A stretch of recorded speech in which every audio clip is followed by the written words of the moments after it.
Hello everyone and welcome to our YouTube channel Bhavyam classes. मैं हूं आपकी पॉलिटी की टीचर भूमि बजाज और आज मैं आप सबके बीच में भारतीय राज्य व्यवस्था का एक बहुत इंपॉर्टेंट टॉपिक संविधान के स्रोत लेकर उपस्थित हुई हूँ। इस टॉपिक में हम जानेंगे कि हमारे संविधान निर्माताओं ने किस प्रकार अलग अलग देशों के संविधान से कौन कौन से प्रावधान लिए, उसमें क्या क्या संशोधन किए और किस प्रकार से हमारे संविधान को बेहतरीन बनाने में अपनी भूमिका निभाई। मैं आपको बता दूं कि ये टॉपिक आपके सीयूटी के एग्जाम की दृष्टि से बहुत महत्वपूर्ण है। तो आप फटाफट से इस वीडियो को लाइक करो, शेयर करो, हमारे चैनल को सब्सक्राइब करो और इस वीडियो को डिटेल में समझो।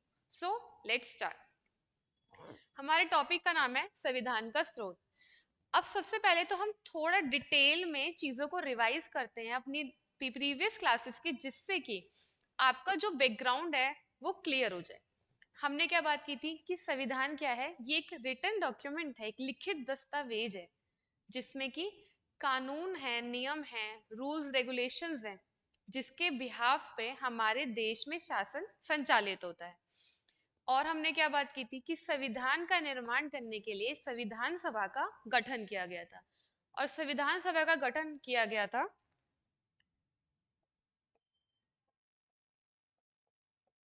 कैबिनेट मिशन के तहत।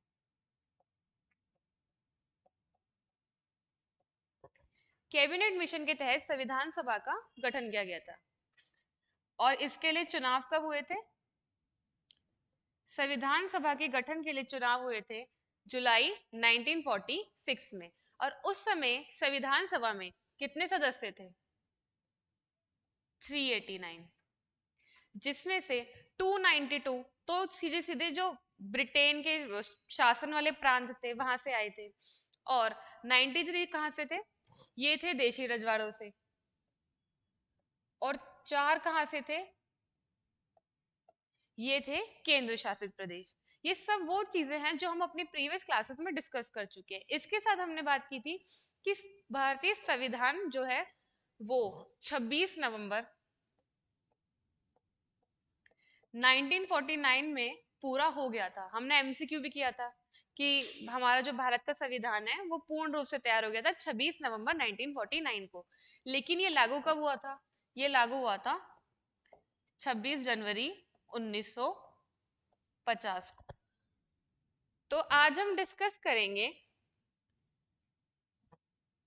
कि किस प्रकार से कौन कौन से प्रावधान हमारे देश के संविधान को बनाने के लिए अलग अलग देशों से लिए गए। देखो यहाँ पे बात हो रही है कि बहुत सारी चीजें अलग अलग स्रोतों से ली गई, यानी कि अलग अलग देशों के संविधान को पहले पढ़ा गया। संविधान सभा के सदस्यों ने अलग अलग देशों के संविधान को पढ़ा और उसमें से जो अच्छे पॉइंट्स थे, जो अच्छी बातें थी, उनको निकाला। फिर उसको भी ये देखा कि वो हमारे भारत की सिचुएशन के अकॉर्डिंग, क्योंकि उस टाइम पे विभाजन हुआ था, तो उससे पहले की क्या सिचुएशन थी और कितने सांप्रदायिक दंगे हो रहे हैं, हिंदू मुसलमान हो रहा है, और इन सब चीजों को देख करके ये डिसीजन लिया कि क्या ये पॉइंट, क्या ये प्रावधान हमारे भारत के संविधान में सम्मिलित होना चाहिए या नहीं। इन सब चीजों को देख करके बाद ही उन्होंने टॉपिक्स को इंक्लूड किया। और मैं आपको बता दूं कि हमारे संविधान को बनने में 2 वर्ष 11 महीने 18 दिन लगे। अब हमने बात की कि बहुत सारी चीजें अलग अलग स्रोतों से ली गई, अलग अलग देश के संविधान से। लेकिन अब इसी वजह से संविधान की आलोचना की गई। क्या कहा गया? कि भारतीय संविधान का अपना कोई अस्तित्व नहीं है। यानी आलोचकों को कहने के लिए एक बात मिल गई कि भारतीय संविधान में तो कुछ है ही नहीं, जो भी चीजें हैं अलग अलग जगह से ली और ला करके उसमें रख दी। कई लोगों ने इसे उधार का थैला भी कहा। यानी आलोचकों ने इसका इस वे में कहा कि भाई ये तो उधार का थैला है, कुछ प्रावधान किसी देश से उधार ले लिए, कुछ किसी से ले लिए और लो संविधान बन गया। लेकिन एक्चुअल बात क्या थी? एक्चुअल बात ये थी कि उन्होंने सारी चीजें एज इट इज नहीं रखी थी। भारत की उस परिस्थिति को, सिचुएशन को देख के बहुत टाइम तक इस एक एक प्रावधान पे संसद में बहस चलती थी। उस टाइम की संविधान सभा में बहस चलती थी कि कौन से पॉइंट्स रखने चाहिए और कौन से नहीं। और उसके बाद ही संविधान में वो पॉइंट इंक्लूड किया जाता था। यानी प्रावधानों को भारत के हिसाब से बदलाव करके ही संविधान में जोड़ा गया। तो जो आलोचक बात कहते हैं ये बात सही नहीं है। अब हम ये डिस्कस करते हैं कि किस देश के संविधान से क्या बात ली गई थी। तो देखो, हमारे भारत शासन अधिनियम 1935 हमने अपनी फर्स्ट क्लास में डिस्कस किया था कि बहुत से ऐसे अधिनियम बनाए गए थे, किस लिए, ताकि ब्रिटेन की सरकार ने बनाए थे ताकि वो अंग्रेजों को भी कंट्रोल में रख सके, ईस्ट इंडिया कंपनी को भी नियंत्रण में रख सके, और भारत में जो शासन व्यवस्था है उसको भी चला सके। इसी के तहत भारत शासन अधिनियम 1935 आया था जिसमें स्वशासन की बात हुई थी। अब यहाँ से हमने कौन कौन से पॉइंट्स लिए संविधान में, हम वो देखते हैं। हमने मुख्य प्रावधान लिए न्यायपालिका की व्यवस्था, यानी कि सर्वोच्च न्यायालय, हमारा उच्च न्यायालय और जिला न्यायालय, इनकी क्या शक्तियां होंगी, किस प्रकार ये काम करेंगे, वो सब चीजें हमने इस अधिनियम से ली, जिससे कि ये तीनों ही अपने अपने लेवल पे स्वतंत्र होकर और निष्पक्ष होकर, यानी बिना किसी के पक्ष लिए, बिना किसी के दबाव में स्वतंत्र होकर अपना कार्य कर सके। इसके बाद सीएजी, ये क्या है, ये एक संवैधानिक पद है, यानी कि ये एक पोस्ट है और बहुत इंपॉर्टेंट पोस्ट है। इस पोस्ट पे जो लोग भी नियुक्त होते हैं वो क्या करते हैं, वो सरकार के जो खाते हैं ना,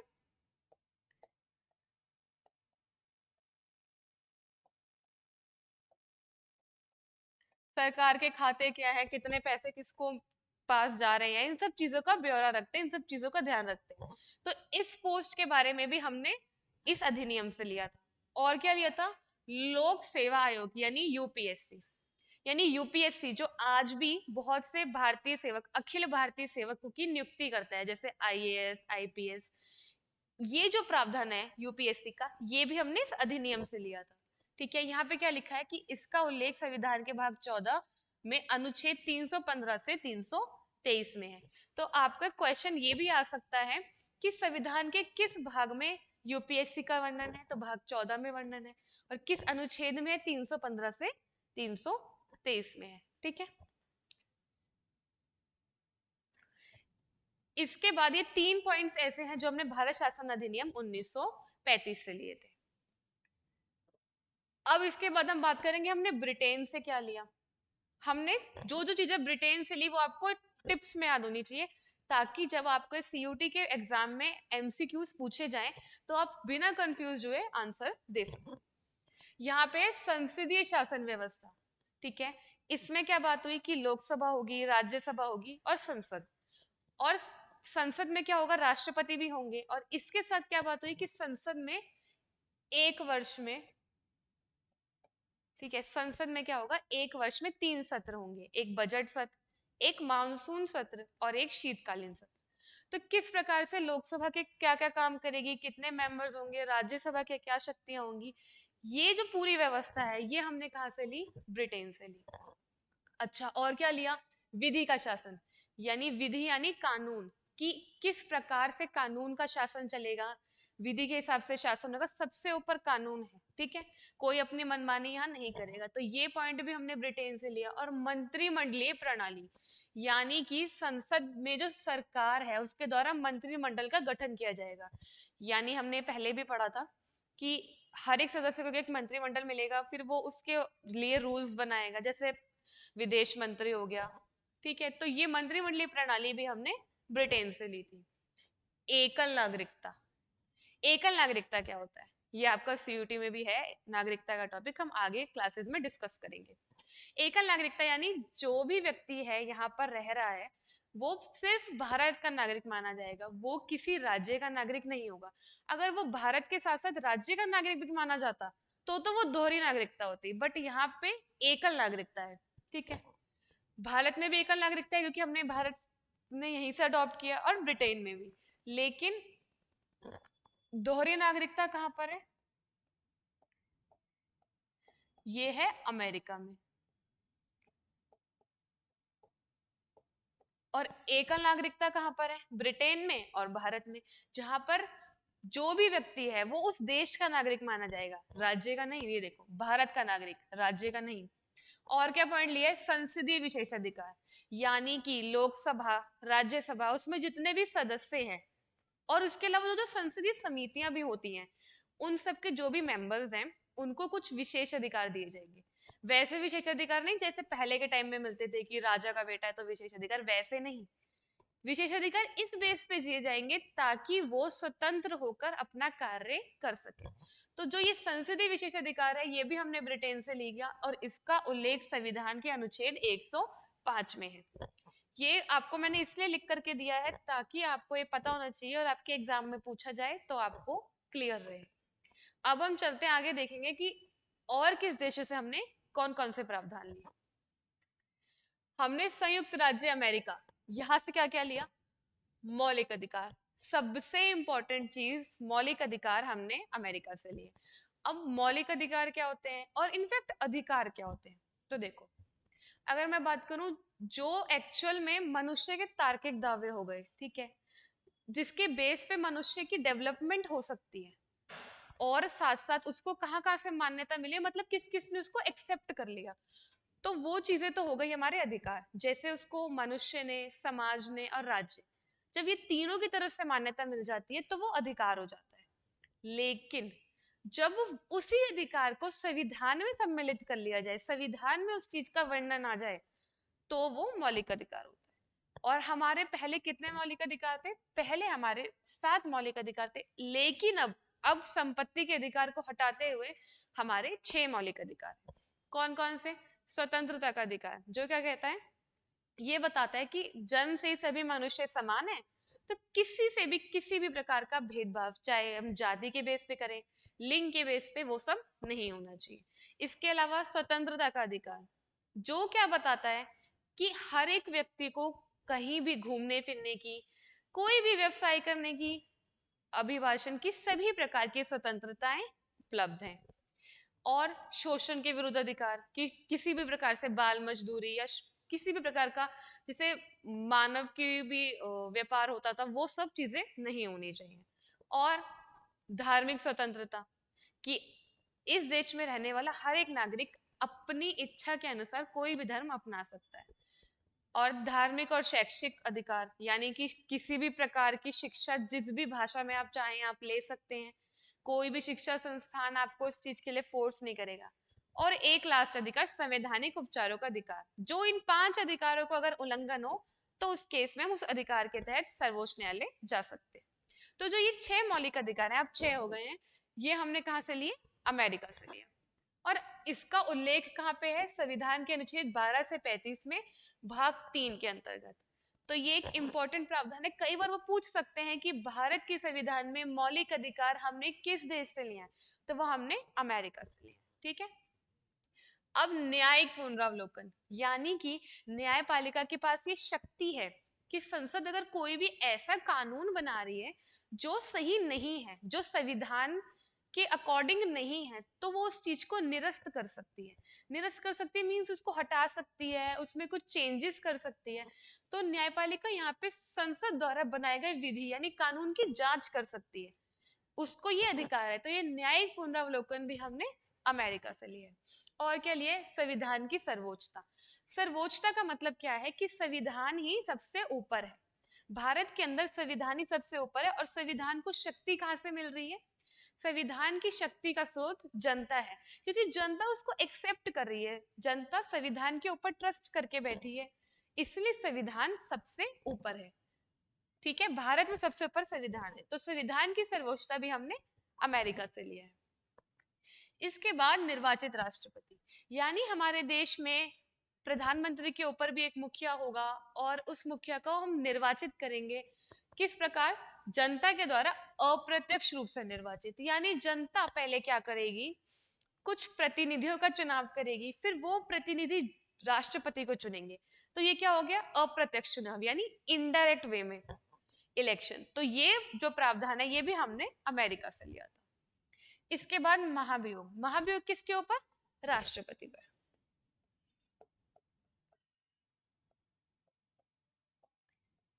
यानी कि अगर हमें ऐसा लगता है कि राष्ट्रपति ने कोई ऐसा काम किया है जो संविधान के अगेंस्ट है, मतलब संविधान में उसके बारे में नहीं है बट संविधान के अगेंस्ट होकर के राष्ट्रपति कोई कानून कोई नियम बना रहे हैं, तो इसके लिए संसद में उनके ऊपर महाभियोग चलाया जा सकता है। इसका उल्लेख कहाँ पे है? संविधान के अनुच्छेद 61 यानी 61 में। तो ये प्रावधान भी हमने अमेरिका से लिए। तो ये 5 प्रावधान हमने अमेरिका से लिए। ये आपको अच्छे से याद होने चाहिए, ताकि जैसे ही वो इसका नाम दे, जैसे वो पूछ लें कि राष्ट्रपति पर महाभियोग, ये प्रावधान हमने कहाँ से लिए? संयुक्त राज्य अमेरिका से लिए। या फिर वो ये भी पूछ सकते हैं कि अमेरिका द्वारा लिए गए प्रावधान राष्ट्रपति पर महाभियोग का उल्लेख संविधान के किस अनुच्छेद में है? तो अनुच्छेद 61 में है। अब हम चलते हैं आगे, देखेंगे कि और क्या क्या लिया हमने। हमने कनाडा से क्या लिया? कनाडा से हमने लिए संघात्मक व्यवस्था, यानी कि केंद्र और राज्य दोनों के बीच शक्तियों का बंटवारा होगा। हमें पता है, हमने अपनी फर्स्ट क्लास में डिस्कस किया था कि 1935 का जो अधिनियम, जो भी हमने पीछे पढ़ा भी, यहाँ पर भी तो संघात्मक व्यवस्था की स्थापना का प्रयास किया गया था, लेकिन वो सफल नहीं हुई थी। तो ये जो हिस्ट्री में चीजें होती हैं, वहीं से प्रेरित होकर के चीजों को लिया जाता है। तो कनाडा से हमने क्या लिया कि केंद्र और राज्य के बीच शक्ति का बंटवारा होगा, यानी कि केंद्र के पास क्या शक्तियां रहेंगी, राज्य के पास क्या शक्तियां रहेंगी, किस प्रकार से वो कार्य करेंगे, ये सब चीजें हमने कनाडा से ली। और क्या लिया? अवशिष्ट शक्तियां केंद्र में निहित। देखो, हमारे यहाँ 3 सूचियां हैं। एक है केंद्र सूची, जिस पर जो भी विषय आते हैं उस पे कानून कौन बनाता है? केंद्र सरकार। एक है राज्य सूची, जिस पर कानून बनाएगी राज्य सरकार। एक है समवर्ती सूची, जिस पर केंद्र और राज्य दोनों मिलकर के कानून बनाएंगे। अब इसके अलावा जो मामले बच गए वो किधर जाएंगे? तो वो जाएंगे अवशिष्ट शक्तियां, और उसका जो पूरा कहते हैं ना कि काम यही करेंगे, पूरा ओवरटेकन किसके पास है? केंद्र के पास। तो अवशिष्ट शक्तियां जितनी भी होंगी उसके ऊपर कानून कौन बनाएगा? केंद्र सरकार बनेगी। ये अधिनियम हमने कनाडा से लिया। तो ये 2 अधिनियम आपको पता होने चाहिए, एक संघात्मक व्यवस्था और एक अवशिष्ट शक्तियां केंद्र वाला, ये दोनों हमने कनाडा से लिए। अच्छा, अब हमने आयरलैंड से क्या लिया है? राज्य के नीति निर्देशक तत्व, यानी कि लोकसभा या राज्यसभा जब वो कानून बनाएगी जनता के लिए, तो वो किस वे में बनाएगी कि वो राज्य के जो नीति निर्देशक तत्व हैं उनका ध्यान रख करके कानून बनाएगी, यानी इनका ध्यान रख के वो कानून बनाएगी, इससे अगेंस्ट वो नहीं जा सकती। इस चीज का उल्लेख संविधान के अनुच्छेद 36 से लेकर 51 तक है। इसके तहत सरकार कोई भी ऐसा कानून नहीं बनाएगी जो इसके अगेंस्ट जा रहा हो, इसमें जो भी बातें हैं उसके बिहाफ पर ही कानून बनेंगे। और क्या है? राज्यसभा में कुछ सदस्यों का नामांकन, यानी कि राज्यसभा में कुछ ऐसे सदस्य भी हैं जिनको राष्ट्रपति निर्वाचित करेंगे। कितने? 12 सदस्य हैं ऐसे जो मनोनीत किए जाएंगे राष्ट्रपति के द्वारा। और ये 12 सदस्य कौन से होंगे? जो कुछ स्पेशल विषयों से होंगे संबंधित, जैसे कला से संबंधित या साहित्य से संबंधित, पत्रकारिता से संबंधित,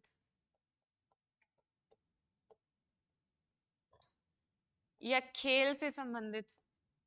तो जो ऐसे विषय के एक्सपर्ट्स होंगे उनको जब हम राज्यसभा में इंक्लूड करेंगे उन विषयों पर कानून बनाने के सिलसिले में, तो ऐसे 12 सदस्य राष्ट्रपति मनोनीत कर सकते हैं। ये जो प्रावधान है ये हमने आयरलैंड से लिया। तो हमने बात की कि कनाडा से हमने कौन सी संघात्मक व्यवस्था और अवशिष्ट शक्तियां ली, और आयरलैंड से हमने राज्य के नीति निर्देशक तत्व और राज्यसभा में 12 सदस्य मनोनीत किए जाएंगे राष्ट्रपति के द्वारा, ये प्रावधान लिए। अब हम बात करेंगे आगे कि हमने दक्षिण अफ्रीका से क्या लिया। दक्षिण अफ्रीका से हमने सबसे इंपॉर्टेंट संविधान संशोधन की प्रक्रिया ली। अब देखो, कभी भी ऐसा नहीं हो सकता कि हमने कोई चीज बना दी तो आगे आने वाले टाइम में भी वो परफेक्ट रहे।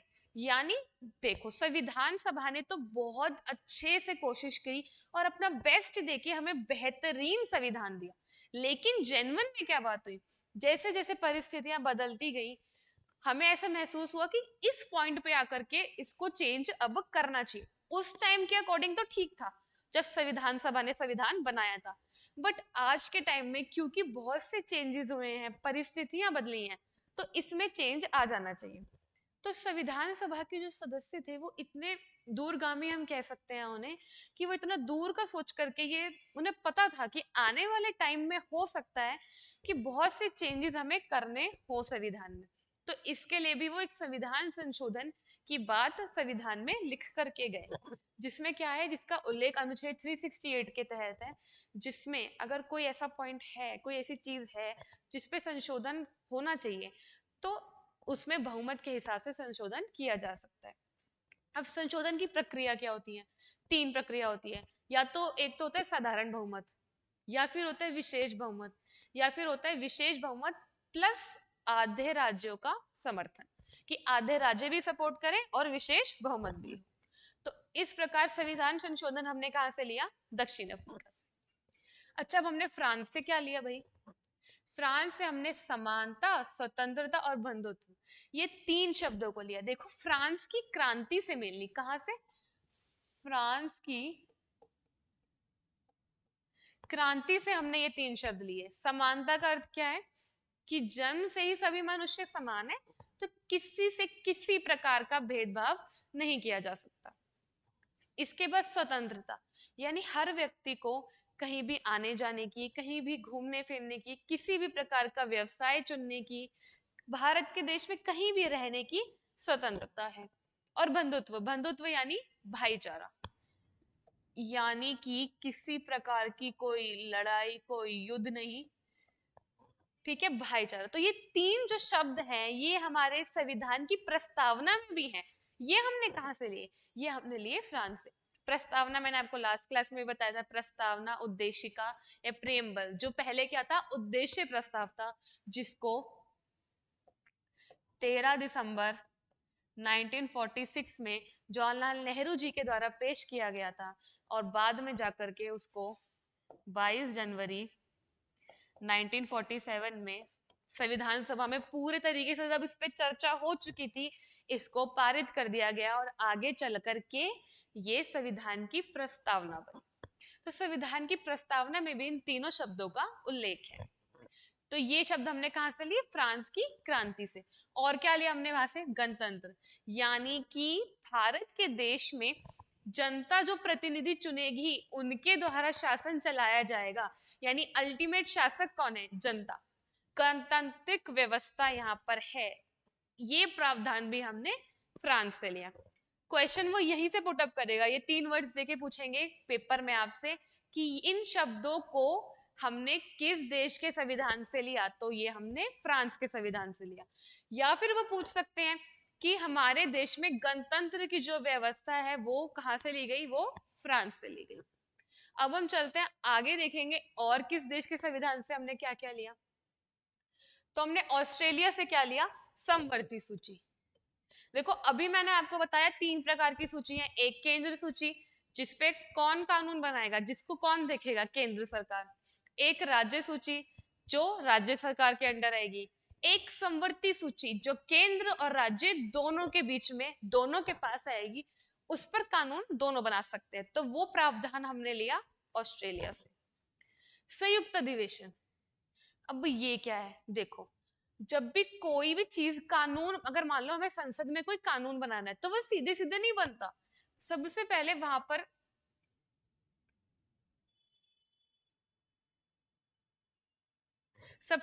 पर क्या होता है?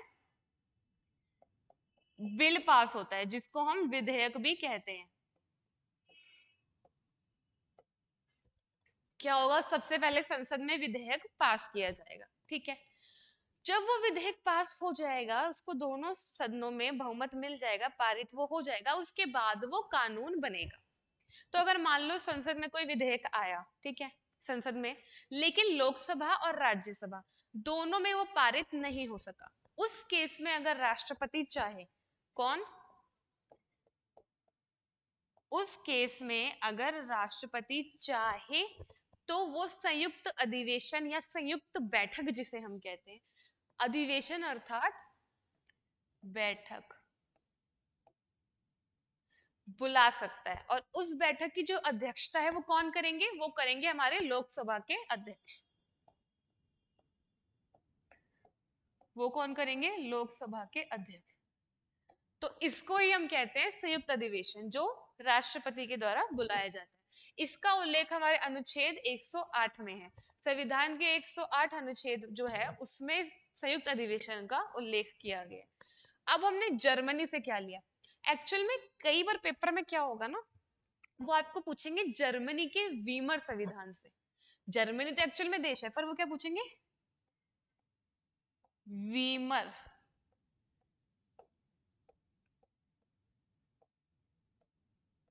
संविधान। ठीक है, अब ये क्या है देखो, जर्मनी जो देश है वहां पर एक जगह है वीमर, वहां पर जब बैठ के संविधान बनाया गया तो इस संविधान का नाम जर्मनी का वीमर संविधान पड़ा। तो कई बार बच्चों को कंफ्यूज करने के लिए वो जर्मनी का वीमर संविधान देके पूछ सकते हैं कि जर्मनी के वीमर संविधान से क्या लिया गया। तो वहां कंफ्यूज मत होना, वहां पे हमने आपातकाल के समय मौलिक अधिकारों का खंडन ये प्रावधान लिया था।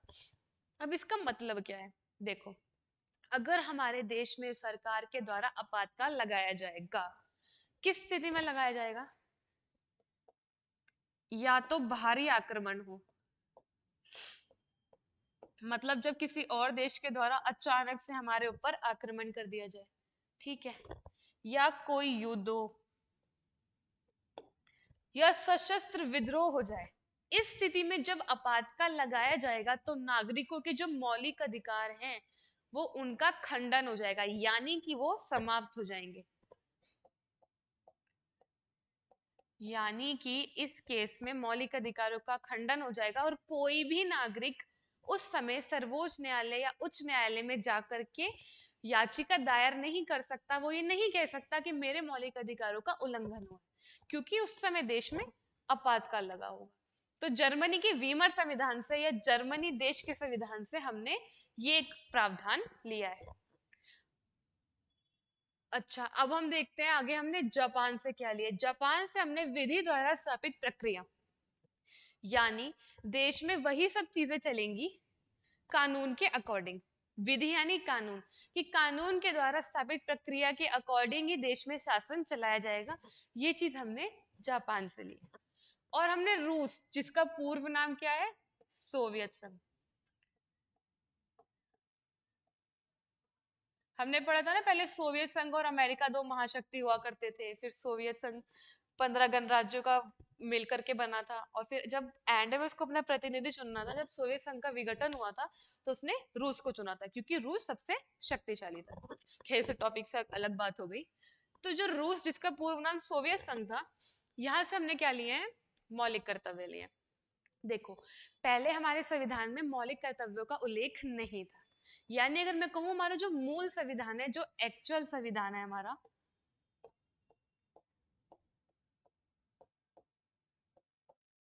मूल संविधान, इसमें मौलिक कर्तव्यों का उल्लेख नहीं था। क्या हुआ, 42वां संविधान संशोधन हुआ, कब, 1976 में। इसमें स्वर्ण सिंह समिति, इस समिति की अनुशंसा पर ही मौलिक कर्तव्यों को हमारे भारत देश के संविधान में जोड़ा गया। तो अब आज के टाइम में हमारे भारत के संविधान में कुल 11 मौलिक कर्तव्य हैं, जिनको भारत के हर एक नागरिक के लिए मानना कंपलसरी है। ठीक है, तो यहाँ पे हमने बात की कि किस प्रकार से संविधान निर्माताओं ने, जो संविधान सभा के सदस्य थे, उन्होंने अलग अलग देश के संविधान को रीड किया, उस पर बहस की, चर्चा की, वाद विवाद हुए, और उसके बाद सबसे बेस्ट जो चीजें लगी उसे हमारे भारत के संविधान में लेकर के इसको बहुत ही बेहतरीन बनाने का प्रयास किया, जो सफल रहा। तो इससे इंपॉर्टेंट एमसीक्यूज के साथ भी मैं जल्दी उपस्थित होंगी। आई होप आपको ये वीडियो पसंद आया होगा। आप इस वीडियो को लाइक करो, शेयर करो और हमारे चैनल को सब्सक्राइब करो। Thank you.